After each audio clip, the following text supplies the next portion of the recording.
The champagne flute slipped from my grasp as my father's words pierced through the ambient dinner chatter. "Ungrateful," he said, his voice carrying that familiar razor edge reserved for me alone. The crystal shattered against the mahogany table, sending shards across the pristine white tablecloth. Liquid splashed onto my stepmother's designer dress, but she didn't flinch, she laughed instead, her eyes gleaming with triumph. "See what I mean?" My father gestured at the broken glass with contempt. "Always making a scene." The table of executives and benefactors shifted uncomfortably, their polite smiles stretched thin. I felt my heartbeat in my fingertips, a strange prickling sensation crawling up my arms as 20 years of calculated humiliation crystallized in this single moment. "You're right," I said, my voice steadier than I felt. "I should thank you for teaching me what love isn't." My father, Nicholas, froze mid-sip. My stepmother, Felicity, stopped laughing. My half-brother, Owen, suddenly found his plate fascinating. I rose slowly, reaching for the only unbroken glass. "A toast," I announced, "to the last time you'll ever see me. My name is Lauren, I'm 29 and a corporate attorney. This is the story of how I reclaimed my identity after my family tried to erase it." The silence that followed me home that night wasn't peace, it was the sound of a decision finally made. My apartment felt different somehow, as though the walls themselves had been waiting for me to find this clarity. I opened my laptop, illuminating the darkened room with a harsh blue glow. There it was in my photo archive, my law school graduation. The echo of my name across the auditorium. The sea of unfamiliar faces cheering. The empty front row seats reserved for family who never arrived. Hours after the ceremony, a text from Felicity arrived, "Sorry we couldn't make it. Owen's investor meeting couldn't be rescheduled. Once-in-a-lifetime opportunity. Once in a lifetime." So was my graduation. I had graduated summa cum laude while working 2 jobs.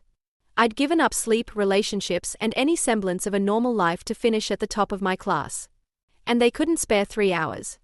2 weeks later came the bank notification, unusual account activity alert. My education trust, the one my birth mother had established before her death, drained to zero. Authorization signature, Nicholas Hammond. When I called him, his voice carried that practiced calm he used for difficult business associates. Owen needed startup capital. "You'll figure it out, you always do." That tone hurt more than shouting ever could. The casual dismissal of my future, my security, my mother's final gift to me. I took on more loans. Added a 3rd job. Felt my hands trembling with exhaustion as I reviewed contracts by candlelight because I couldn't afford the power bill. All while Owen's startup received glowing write-ups in business magazines. All while Felicity called, not to check on me, but to make sure I'd seen the latest profile of my half-brother in Forbes. "Isn't it exciting?" she'd asked, voice dripping with artificial sweetness. I said nothing, just watched the cursor blink over my resume, wondering if dignity could fit between the lines of achievements and references. Because that's what good daughters do. They keep quiet. They endure. But silence doesn't heal. It festers. The morning I decided to leave Seattle, the rain felt heavier than usual, as though the city itself was weeping for what I'd lost. I packed 1 suitcase, laptop, documents, and the only photograph of my mother they hadn't removed from the family albums. The plane ticket to Santa Fe consumed my last bit of savings. The address scribbled on a worn business card led me down dusty roads to a modest adobe house where terracotta pots spilled over with desert blooms. Julia Vance, my mother's sister, opened the door before I could knock. Her eyes, so like my mother's, widened slightly, then softened with recognition. "You found me," she said simply. She didn't ask why I had come. She just said, "You ready now, aren't you?" The house smelled of sage and old paper. Stacks of letters, faded photographs, and file boxes lined the walls of her office. She brought out a worn cedar chest, its hinges protesting as she lifted the lid. "Your mother wanted this protected," she said. "I've kept it until you were ready to face it." Inside lay the original will, my mother's handwriting steady and clear. The education fund was mine alone, no transfers, no exceptions. My throat tightened. It wasn't about money. It was proof that she had believed in me. Proof that love, at least once, had been real. I traced the loops of her signature like a prayer. For the first time in years, I felt her presence, quiet but certain. Julia spread papers across the table. Bank records. Transfer dates. All pointing to one destination, Owen's startup. She hesitated, then handed me another file. Technical logs. Access timestamps. Someone had entered my computer remotely, the same week Owen had helped set up my Wi-Fi. After you mentioned Owen setting up your computer during our last phone call years ago, I hired a security consultant, Julia explained. He'd been tracking the intrusions ever since, documenting everything. I remembered the humiliation of that stolen project. How my research on sustainable corporate practices had mysteriously reappeared under Owen's byline in an industry journal. I had blamed myself, thinking I'd accidentally sent him my notes or left them visible on my shared drive. It wasn't my carelessness. It was calculated theft. Why didn't you tell me sooner? I asked. Julia's eyes held mine. Because you weren't ready. You still wanted their love to be real. Her words didn't break me, they steadied me. I looked at the evidence spread before me, ink, signatures, dates that refused to lie. What filled me wasn't anger. It was clarity. Cold, precise clarity that burned cleaner than rage. They thought they had buried me in silence. But silence can be broken. 3 weeks later, when I returned to Seattle, the city felt like a stage I'd already outgrown. I had secured a small apartment using Maria's address for correspondence, ensuring my family couldn't locate me directly. Morning light crawled across my kitchen table as the courier knocked, a thick cream envelope bearing the Hammond family crest embossed in gold, forwarded from my old office address that they still had on file. Inside, a letter drafted in careful legal language. In the spirit of family harmony, we invite you to voluntarily withdraw from the estate and trust planning process.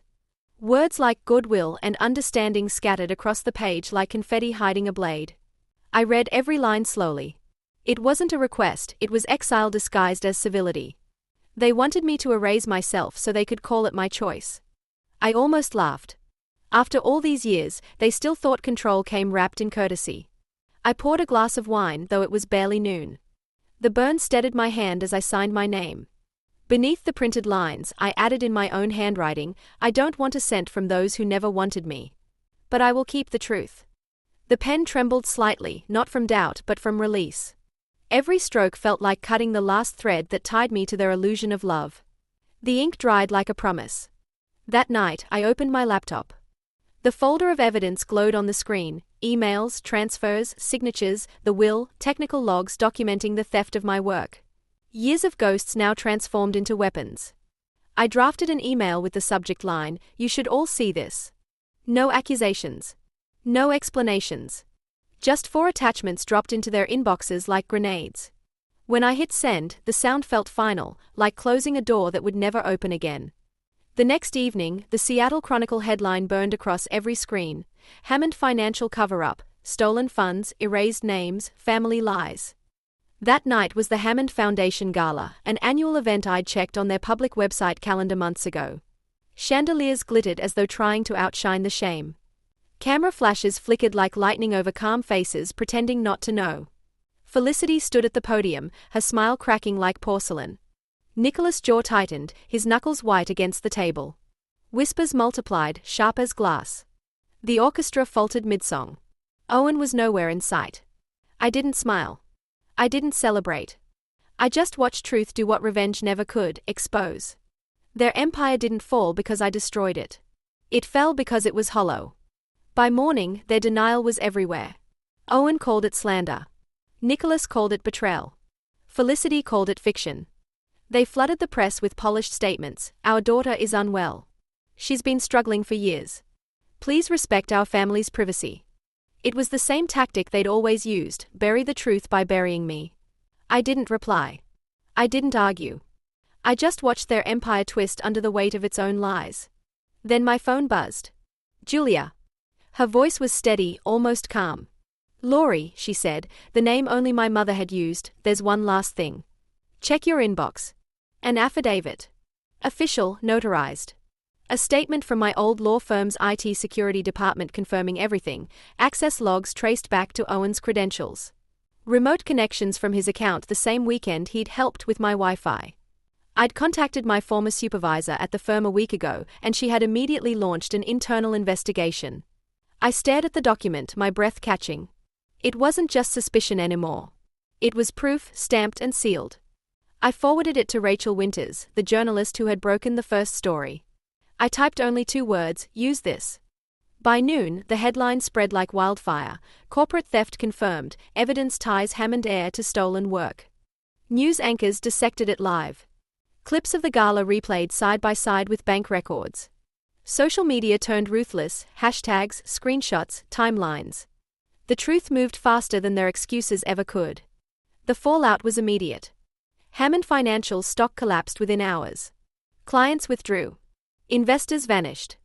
Their public silence screamed louder than any denial. Nicholas Veterans Foundation cut ties. His portraits disappeared from brochures. His board seat quietly revoked. Felicity's charity events were postponed indefinitely. No one wanted her name on their banners. And Owen, the golden boy, the heir, the pride of Hammond, was suddenly unreachable. 6 months later, I would learn his startup had folded, investors pulling out after questioning the originality of all his work.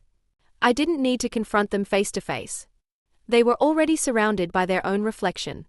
That evening, as sunset painted Seattle's skyline in shades of amber, my phone rang, Felicity's number. I let it go to voicemail. Her voice cracked through the speaker, "We've lost everything because of you. I hope you're proud." I listened halfway, then deleted it. For the first time, I realized pride had nothing to do with it. I didn't need revenge, I needed freedom. Not anger, not triumph, just stillness, the kind that comes after a storm. Because it wasn't me who ruined them. It was the lies they'd built their lives on, collapsing under their own weight. They wanted to rewrite history. Instead, history remembered me. A week later, I set a small table in my apartment, nothing fancy, just roast chicken, garlic bread, and a bottle of red wine. Around me sat Maria, my law school roommate, Rachel, the journalist whose integrity never wavered, and Julia, whose quiet strength had guided me back to myself. We ate, talked, and laughed softly. No cameras, no family crests, no rehearsed speeches, just people. Real, imperfect, free. For the first time, I looked around a table and thought, this is family. Not by blood, not by duty, but by truth and choice. After the dishes were cleared, I drove to Evergreen Cemetery. The evening air held that sacred stillness that comes only after survival. I found her name etched in grey granite, my mother, the woman who believed in me when the world tried to erase me. I knelt and placed a folded letter beneath her stone.